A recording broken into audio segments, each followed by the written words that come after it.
अच्छा, मेरे को ऐसा लगता है ना कि हमजा अली मजारी के कैरेक्टर को ना बहुत ज्यादा ओवर हाइप किया गया। ठीक है, जासूसी करके वो वापस आ गया इंडिया, लेकिन पाकिस्तान की धरती पर कदम रखने वाले महानतम इंसान हमेशा तारा सिंह ही रहेंगे। मैं आपको डिफरेंस बता देता हूं दोनों में। हमजा का असली नाम जस्सी था, नाम चेंज करके उसे पाकिस्तान जाना पड़ा, और तारा सिंह बिल्कुल आधार कार्ड वाला नाम लेकर पाकिस्तान में घुसे। दुश्मनों पूछो तारा सिंह कौन है। हमजा बिना गवर्नमेंट की मदद से जा भी नहीं सकता था, लेकिन तारा सिंह अपने दम पर जाते हैं और अपने ही दम पर वापस आते हैं। हमजा यहां से दुबई, दुबई से अफगानिस्तान, अफगानिस्तान से पाकिस्तान पहुंचा, और तारा सिंह वाघा बॉर्डर से सीधा डायरेक्टली लाहौर पहुंचे। कैसे आजादी दिलाओगे तुम? हमजा पाकिस्तान में एक छोटे मोटे पॉलिटिशियन को पटाता है, और तारा सिंह डायरेक्ट लाहौर के मेयर की लड़की को पटाते हैं, बिना अपना नाम, पहचान और धर्म बदले। और एंड में हमजा को वापस आने में फिर से गवर्नमेंट की मदद लगती है, लेकिन तारा सिंह खुद वापस आते हैं, वो भी पाकिस्तान का उखाड़ के हैंडपंप। अब आप लोग बताओ, हमजा ज्यादा महान या तारा सिंह? हेलो, हाय, नमस्ते दोस्तों, मेरा नाम है रौनक। तारा सिंह और हमजा के बीच जो हमने कंपैरिजन किया वो बिल्कुल मजाक था। हम कोई नेता थोड़ी ना है जो लोगों का कंपैरिजन करके उनके बीच फूट डाले। हमारे लिए तो तारा सिंह भी अपना और जस्सी भी अपना है कि नहीं, और आप भी अपने हो, ये बताने के लिए चैनल सब्सक्राइब कर देना। मैं शो शुरू करता हूं। एक्शन! पाकिस्तान के पूर्व आर्मी चीफ जनरल बाजवा की मौत हो गई है। इस डेथ की वजह बाथरूम में फिसलने को बताया जा रहा है, लेकिन धुरंधर देखने के बाद कोई यकीन करने को तैयार ही नहीं। सबको लग रहा है कि ये अननोन गनमैन का काम है, और जमील जमाली तो अभी भी पाकिस्तान में ही है। रियल लाइफ में भी पीक डिटेलिंग बाय आदित्य धर। लोगों को धुरंधर देखकर इतना मजा आ गया कि भाई साहब क्या बताऊं, डिमोनेटाइजेशन के बेनिफिट्स भी लोगों को पता चल गए। अब लोग पता है आदित्य धर से क्या बोल रहे हैं? बोल रहे हैं सर एक काम करो, आप धुरंधर 3, 4 और 5 भी बना दो, ताकि हम सबको स्टार्टअप इंडिया, फिट इंडिया और स्मार्ट सिटीज वाले स्कीम्स का बेनिफिट भी समझ में आ ही जाए। तू समझा? हाँ, नहीं, तू समझा नहीं। आदित्य धर की पीक डिटेलिंग अब सिनेमा से निकलकर क्रिकेट में भी आ गई है दोस्तों। इस हफ्ते चेन्नई और राजस्थान का मैच हुआ, जहां पर जड्डू ने सीएसके के 2 विकेट लिए, गोली वाला एक्शन भी किया, और सीएसके फैंस ने सोशल मीडिया पर जड्डू से पूछा, घर की याद तुझे नहीं आई जड्डू? वैसे धुरंधर मूवी ईरान और यूएस की वॉर और अननोन गनमैन के मिशंस के बारे में हमने अपने लेटेस्ट पॉडकास्ट में बात की लकी बिस्ट के साथ। लिंक डिस्क्रिप्शन में दिया है, इस पॉडकास्ट को मिस नहीं कर सकते। बहुत सारी तगड़ी इंफॉर्मेशन आपको मिलेगी और सुन के मजा आ जाएगा। इसे आप स्पॉटिफाई पे भी सुन सकते हो। वीडियो में आगे बढ़ते हैं। पूरी दुनिया इस समय 2026 में आ चुकी है, लेकिन चेन्नई सुपर किंग्स अभी भी 2025 में जी रही है, बिल्कुल वैसे ही खेल रही है। पूरी दुनिया भले ही बम गोले मार रही हो एक दूसरे के ऊपर, लेकिन सीएसके वाले अभी भी खूब सारी डॉट बॉल्स खेल के पेड़ लगा रहे हैं।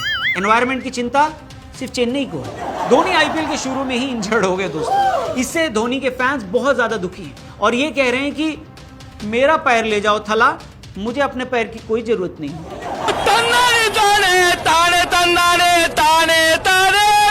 बाकी दोस्तों मैं ये कहना चाहता हूँ कि दिल्ली वालों को, दिल्ली कैपिटल्स को नहीं, चेन्नई सुपर किंग्स को सपोर्ट करना चाहिए, क्योंकि जो पेड़ सीएसके लगा रही है उसी वजह से तो दिल्ली का एक्यूआई कंट्रोल में, वरना 1000 पार होता नहीं। ये बड़ी अच्छी बात कही है। वैसे बारिश होने की वजह से दिल्ली में फिलहाल एक्यूआई 100 से भी कम है। इतना कम एक्यूआई देखकर मेरे फेफड़े खुद बाहर आ गए मेरे शरीर से, और मेरा कॉलर पकड़कर पूछ रहे हैं कि सच्ची बता भाई दिल्ली से शिफ्ट हो गया ना? मैंने कहा नहीं भाई, मैं अभी भी दिल्ली में हूँ। फिर फेफड़े बोले, क्या बोले? नहीं, मैं नहीं मानता। अच्छा, एक खबर आई है कि एक नया कोविड वेरिएंट डिटेक्ट हुआ है चाइना में, जो कि तेजी से फैल भी रहा है। बाकी अब की बार वो फैल के तो दिखाया मेरे को, मैं रेडी हूँ भाई साहब। मैंने कैमरा भी ले लिया है, अच्छा माइक भी मंगवा लिया और रिंग लाइट भी ले ली है। लॉकडाउन की तैयारी हमारी पूरी है। I am a rider provider पे मुंह से पिचकारी मारती हुई रील भी बनाऊंगा, वैसे फेमस हो जाऊंगा। मस्त जोक मारा। अच्छा, इस बीच मार्केट और रुपए दोनों का फ्री फॉल जारी है। 1 अप्रैल को मार्केट उठी तो लोग खुश हो गए, लेकिन फिर उनको पता चला कि मार्केट ने उनका अप्रैल फूल बना दिया है। अच्छा, इंडिगो ने विलियम वॉल्श को सीईओ बना दिया अपनी कंपनी। कई लोग कह रहे हैं कि किसी इंडियन को क्यों नहीं बनाया। क्या बात कर रहे हो? इंडिया वाले बाहर देश में सीईओ बन रहे हैं, तो उनके वालों को कहीं ना कहीं तो लगाया जाएगा ना, वरना संतुलन कैसे बनेगा? क्या बात है सर, क्या बात है सर। इंडिया के टेनिस स्टार लिएंडर पेस ने बीजेपी ज्वाइन कर ली। हालांकि बीजेपी पर अक्सर ये आरोप लगाया जाता है कि वो पुराने पाप धोने वाली वॉशिंग मशीन, लेकिन लिएंडर पेस ने एक फिल्म करी थी राजधानी एक्सप्रेस, उसमें जो उन्होंने एक्टिंग की थी वो पाप तो बीजेपी ज्वाइन करके भी नहीं धुलेगा। मेरी औकात पूछते रहे हैं, पूछ मेरी औकात। मुंबई लेकर चलते हैं आपको। मुंबई वालों ने कोस्टल रोड पर एक पैच बनाया था रोड के ऊपर, जिसपे जब गाड़ी दौड़ती थी तो जय हो ये गाना बजता था।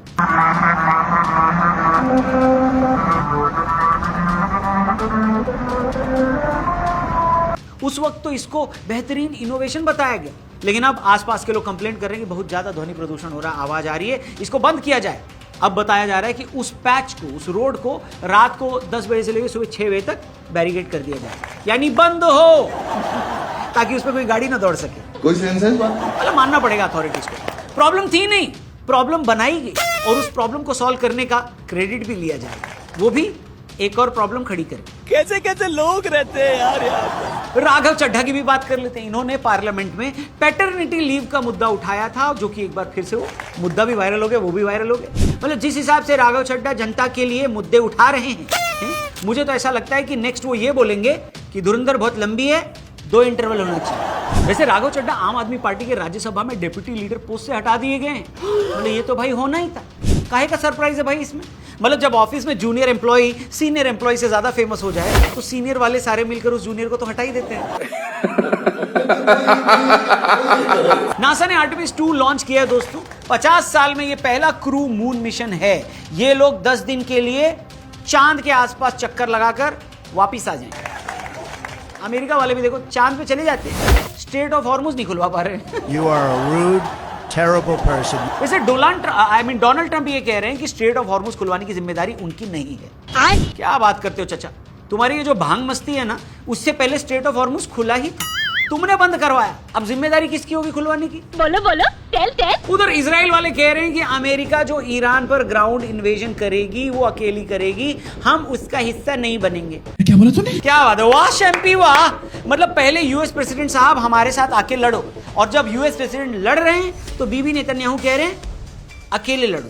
बड़ा हरामी हो बेटा। अच्छा, कई लोगों को अजीब लग रहा है बड़ा सुनने में कि इजराइल वाले जो अमेरिकी राष्ट्रपति ट्रंप के सामने एकदम बिछ गए थे, लौट गए थे कि आओ हमें बचा लो और ईरान पर अटैक कर दो, पिछले साल तेल अवीव की सड़कों पर ऐसे बिलबोर्ड भी लगे दिखाई दी जहां पर राष्ट्रपति डोनाल्ड ट्रंप के लिए लिख रखा था उन्होंने कि mister president finish the job, यानी प्रेसिडेंट साहब काम को खत्म कीजिए। अब ये बात ईरान को लेकर कही गई थी, तब इजराइल चाहता था कि ईरान पर अमेरिकी सरकार हमला करे, क्योंकि इजराइल को यह बात पता थी कि ईरान अकेले इजराइल के बस का तो नहीं है। डोनाल्ड ट्रंप ने ये किया भी, पिछले साल भी किया और अब 1 महीने से तो कर ही रहे। लेकिन अचानक से जब युद्ध अगले पड़ाव पर पहुंच चुका है और कहा जा रहा है कि अमेरिका ग्राउंड ट्रूप्स ईरान में उतारेगा, तो इजराइल पीछे हट रहा है और कह रहा है कि अगर ऐसा हुआ तो अमेरिका अकेले जाए, हम अपनी सेना ग्राउंड पर नहीं होता। लोगों को यह बात हजम ही नहीं हो रही। लोग पूछे कि भाई लड़ाई तो तुम्हारी थी, अमेरिका तो बस हेल्प करने आया था, अब अमेरिका ने उंगली पकड़ाई तो तुमने हाथ पकड़ लिया, खुद काहे नहीं लड़ रहे हो? इजराइल क्यों नहीं लड़ रहा है, हम आपको आज की वीडियो में बताएंगे। ऐसा नहीं है कि इजराइल नहीं चाहता कि ईरान की हार हो, इसमें सबसे ज्यादा फायदा इजराइल का ही होगा, लेकिन फिर भी ऐसा क्यों नहीं हो रहा है हम आपको बताएंगे। लेकिन उससे पहले थोड़ा आपको टाइम में पीछे लेते हैं। दोस्तों, इस दशक की सबसे बड़ी लड़ाई की अगर बात करी जाए तो वो हमास और इजराइल के बीच की लड़ाई ही होगी। हालांकि इजराइल बीते कई दशकों से फिलिस्तीन से लड़ रहा है, लेकिन गाजा पट्टी पर एक्स्ट्रा काम उसने 2019-20 के बाद से ही शुरू कर दिया था। फिर 7 अक्टूबर 2023 को जब हमास ने हमला किया तो उसके बाद कई गुना ज्यादा हमले इजराइल ने बढ़ा दिए। अब जंग होती है तो 2 तरफा होती है, जैसे अभी ईरान, अमेरिका और इजराइल के बीच वॉर चल रही है। कभी कोई किसी का नुकसान कर रहा है, कभी कोई किसी का नुकसान कर रहा है, लेकिन हमास और इजराइल की लड़ाई तो पूरी तरह एक तरफा थी, वन साइडेड थी। इस लड़ाई में हमास कहीं दिखाई भी नहीं देता था। इजराइल ने गाजा का जो हाल किया सबने देखा, लेकिन इसके बदले में हमास इजराइल को छू भी नहीं पाया। हमास के रॉकेट इजराइल पहुंचने से पहले हवा में इंटरसेप्ट कर लिए जाते थे। ऐसे विजुअल्स देखकर दुनिया की जनता हैरान हो जाती थी और इजराइल के आयरन डोम का लोहा मानती थी। इजराइल के डिफेंस सिस्टम की तारीफ दुनिया भर के न्यूज़पेपर हर महीने दर्जन भर आर्टिकल उसमें लिखते थे, और इतनी तारीफ होती थी इजराइल की इंटेलिजेंस एजेंसी मोसाद की, और तारीफ उनकी बनती भी थी। दोस्तों, अगर आप मोसाद के ऑपरेशंस देखेंगे तो आपको समझ में आ जाएगा कि अगर दुनिया भर की इंटेलिजेंस एजेंसीज किसी यूनिवर्सिटी में जाएं तो मोसाद ऑलरेडी उस यूनिवर्सिटी का प्रिंसिपल होता है। ऐसे ऐसे ऑपरेशन इन्होंने कर डाले कि लगता ही नहीं था कि रियल लाइफ ऑपरेशन, ऐसा मालूम देता था जैसे नेटफ्लिक्स की किसी फिल्म की स्क्रिप्ट हो। ऐसा ही एक ऑपरेशन मोसाद ने दिसंबर 2024 में किया। हिजबुल्लाह कम्युनिकेशन के लिए मोबाइल पर नहीं, वो लोग पेजर पर डिपेंड करते थे, उसी से कम्युनिकेट करते थे ताकि उनकी सिक्योरिटी और लोकेशन किसी को पता न चल सके। ये बात मोसाद को पता थी। उन्होंने 10 साल लगाए, प्लानिंग करी, इन पेजर की सप्लाई चेन में घुसपैठ लगाई और हिजबुल्लाह को एक्सप्लोसिव से लगे हुए पेजर सप्लाई कर दी। इन पेजर्स में बैटरी के बगल में एक्सप्लोसिव लगा हुआ है। ऐसे 5000 पेजर डिवाइसेस हिजबुल्लाह के लोगों तक पहुंच गए और फिर एक कोड मैसेज के जरिए इन सब में एक साथ बूम ब्लास्ट कर दिया गया। यह ऑपरेशन देखकर दुनिया भर की सिक्योरिटी एजेंसी ने मोसाद को स्टैंडिंग ओवेशन दिया और लोगों ने ऊपर वाले से यही दुआ की कि हमारा देश भी बिल्कुल इजराइल जैसा हो। लेकिन पिछले 10 महीने में यह परसेप्शन बिल्कुल धुआं धुआं हो चुका है दोस्तों। जो कुछ भी हुआ है उससे डोनाल्ड ट्रंप के परसेप्शन को भी इतना धक्का नहीं पहुंचा जितना इजराइल को पहुंचा है, क्योंकि डोनाल्ड ट्रंप का बड़बोलापन सभी जानते थे, लेकिन इजराइल के डिफेंस सिस्टम पर, उनकी सेना पर सबको भरोसा था। इसीलिए जब पिछले साल 12 दिन की लड़ाई हुई और उसमें ईरान के खिलाफ साथ आने के लिए इजराइल ने बार बार अमेरिका के हाथ जोड़े, तो लोगों को लगा कि ईरान जैसे देश के सामने तो इजराइल अकेले भारी पड़ेगा। उनकी टेक्नोलॉजी मिडिल ईस्ट में सबसे उन्नत है, 2-2, 3-3 फ्रंट पर तो इजराइल अकेले लड़ाई लड़ता है, तो ईरान के खिलाफ अमेरिका का साथ आखिर उसे क्यों चाहिए।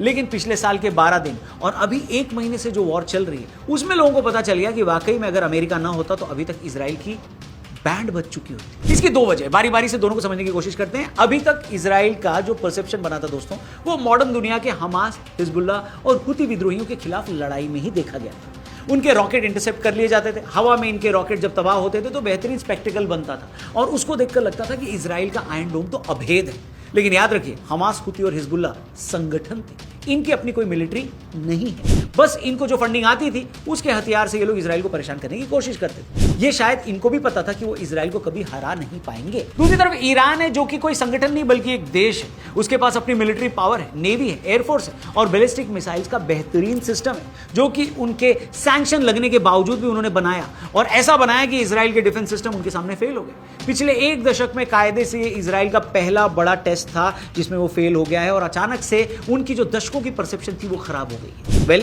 इस लड़ाई में इजराइल की हार की एक और वजह है, वो है ईरान की प्रिपरेशन यानी तैयारी। ईरान पिछले साल से लड़ाई में आया दोस्तों, जबकि इजराइल पिछले कई सालों से डिफरेंट फ्रंट पर लगातार लड़ाइयां लड़ रहा है। इजराइल डिफेंस फोर्स के चीफ ऑफ स्टाफ इयाल जमीर का एक कोट वायरल हो रहा है, जहां पर उन्होंने ऑन रिकॉर्ड ये बोला है कि इजराइल की मिलिट्री कोलैप्स कर सकती है। जमीर ने यह बात इजराइल की सिक्योरिटी कैबिनेट मीटिंग में प्रधानमंत्री नेतन्याहू और कई सारे मिनिस्टर्स को बताई है कि इजराइल की आर्मी 7 अक्टूबर 2023 के बाद से लगातार लड़ाई लड़ रही है और अब उनके पास मैन पावर शॉर्टेज होने लगी। अगर ऐसा ही चलता रहा तो इजराइल की आर्मी कोलैप्स भी कर सकती है। ये खबर आने के बाद अगली खबर ये सामने आई कि अगर अमेरिका ईरान में ग्राउंड ट्रूप्स उतारता है तो इजराइल की सेना इसमें पार्टिसिपेट नहीं करेगी। और अगर आप इन दोनों खबरों को मिलाकर एक साथ देखें तो ये बिल्कुल परफेक्टली सेंस बनाती है कि इजराइल सिर्फ सेना के लिहाज से नहीं, डिप्लोमेटिक फ्रंट पर भी अपने आप को अकेला खड़ा देख रहा है। एक अमेरिका को छोड़ दिया जाए तो कोई और देश इस वक्त उसके साथ आने को तैयार नहीं। उसके ट्रेडिशनल एलाय यूरोपियन देश, स्पेन, फ्रांस, जर्मनी जैसे मुल्क इजराइल से किनारा कर चुके हैं और गाजा में पिछले 2-3 सालों में जो भी इजराइल ने किया उसकी वजह से अपनी ही पॉलिसी के अगेंस्ट जाकर फिलिस्तीन को बतौर राष्ट्र मान्यता भी वो दे चुके हैं। ये काम फ्रांस और ब्रिटेन की सरकारों ने पिछले साल किया था। बेंजामिन नेतन्याहू, जो ऑलरेडी अपने घर पर करप्शन के चार्ज से भी घिरे हुए हैं, वो इंटरनेशनल कोर्ट ऑफ जस्टिस में भी गाजा नरसंहार के लिए दोषी पाए जा चुके हैं और बोला जा रहा है कि दुनिया के 125 देशों में वो गिरफ्तार भी किए जा सकते हैं। वैसे तो किसी हेड ऑफ स्टेट को कोई गिरफ्तार करता नहीं, लेकिन टेक्निकली दुनिया के 125 देशों ने उनके खिलाफ यानी नेतन्याहू के खिलाफ अरेस्ट वारंट निकाला है। वैसे इजराइल के देशवासियों को अब उनके देश की करतूतों की वजह से इंटरनेशनल आइसोलेशन का भी सामना करना पड़ रहा है। रिसेंटली एक फुटबॉल मैच था, अंडर 21 मैच, जिसमें बोस्निया के फुटबॉल प्लेयर्स ने इजराइल की फुटबॉल टीम से हाथ मिलाने से मना कर दिया। यह सुनकर आपको बिल्कुल इंडिया पाकिस्तान का एशिया कप और वर्ल्ड कप मैच की याद आ गई होगी, जिसमें इंडियन टीम ने पाकिस्तान के खिलाड़ियों से हाथ मिलाने से मना कर दिया था, क्योंकि उनका स्टेट एक टेरर स्टेट है यानी पाकिस्तान। अब स्पोर्ट्स फील्ड पर इजराइल भी पाकिस्तान की तरह ही आइसोलेशन फेस कर रहा है और इंडिया पाकिस्तान के केस में तो फिर भी दोनों देश बॉर्डर शेयर करते हैं। बोस्निया और इजराइल का तो आपस में कोई लेना देना भी नहीं है, बताइए। ऐसे में ईरान वाली वॉर जीतने के लिए इजराइल को अमेरिका की जरूरत बिल्कुल पड़ती है। लेकिन यह भी कहना कि डोनाल्ड ट्रंप ये लड़ाई इजराइल की वजह से लड़ रहे, ये पूरी तरह से सही नहीं है। डोनाल्ड ट्रंप और उनके एडमिनिस्ट्रेशन के खिलाफ अब एक एलिगेशंस लगने लगे हैं कि डोनाल्ड ट्रंप इस लड़ाई में इसलिए कूदे क्योंकि इससे उनका निजी फायदा हो रहा है। अमेरिका के secretary of defence Pete Hegseth पर आरोप है कि उन्होंने ईरान लड़ाई शुरू होने से पहले डिफेंस फोकस्ड ईटीपी फंड्स में भयंकर इन्वेस्ट किया और ईरान पर लड़ाई होते ही ये स्टॉक आसमान के भाव पहुंच गए। यानी ट्रंप और उनके सपोर्टर्स पर इनसाइडर ट्रेडिंग और मार्केट को मैनिपुलेट करने का इल्जाम लग रहा है। लोगों को एक पैटर्न दिख रहा है जिसमें ट्रंप हफ्ते भर जब मार्केट खुली रहती तब ये कहते हैं कि अमेरिका ने लड़ाई जीत ली और वो तो बहुत जल्द इस लड़ाई से बाहर निकल जाएंगे। ट्रंप की इतना कहते ही मार्केट जंप कर जाती, छलांग मारने लगती, तेल के दाम गिर जाते हैं, लेकिन मार्केट जैसे ही बंद होती है ट्रंप ईरान को तबाह करने की बात करते हैं, वहां पर ग्राउंड इन्वेजन की बात करते हैं और उनके इतना कहते ही मार्केट फिर से गिर जाती है। दुनिया में कई सारे लोगों को लग रहा है कि डोनाल्ड ट्रंप बकवास करते हैं और कुछ भी बोल रहे हैं, लेकिन असल में वो मार्केट मैनिपुलेट कर रहे हैं, ऐसा एक्सपर्ट्स का कहना है। और अमेरिका की इनसाइड रिपोर्ट्स की माने तो जमकर पैसा भी छाप रहे हैं। लेकिन ये लड़ाई अब अमेरिका को बहुत भारी पड़ रही है और इस वजह से ये खबरें भी आ रही हैं कि अमेरिका बिना स्ट्रेट ऑफ हॉर्मुज़ खुलवाए पतली गली से निकलने लगा है। लेकिन अगर इमेज बचाने की बात आई, जो कि आ भी सकती है क्योंकि डोनाल्ड ट्रंप को वो बहुत ही प्यारी है क्या, अपनी इमेज, तो हो सकता है कि वो 50,000 सैनिक जो ईरान को घेरे हुए हैं खर्ग आइलैंड पर वो चढ़ाई कर दें। आप बताइए आपके हिसाब से डोनाल्ड ट्रंप का नेक्स्ट कदम क्या होगा? वैसे तो उनके बगल वालों को नहीं पता होता उनका नेक्स्ट कदम क्या होगा, पर आप लोग भी ज्ञानी हैं, थोड़ा ज्ञान बांटिए, कमेंट सेक्शन में आइए, लिखिए। और हाँ, जाने से पहले डिस्क्रिप्शन में लिंक दिया हमारे लेटेस्ट पॉडकास्ट का। लकी बिस्ट के साथ ये पॉडकास्ट हमने किया है। धुरंधर की बात हुई है, अननोन गनमैन की बात हुई है, ईरान यूएस वॉर, सब पर मस्त कॉन्वर्सेशन हुआ है। टीआरपी चैनल यानी the Raunak podcast channel, link description और पिन कमेंट में दिया। स्पॉटिफाई पे भी इसे जरूर सुनना। Thank you for watching. Channel subscribe करना। जल्दी मिलते हैं। जय हिंद दोस्तों।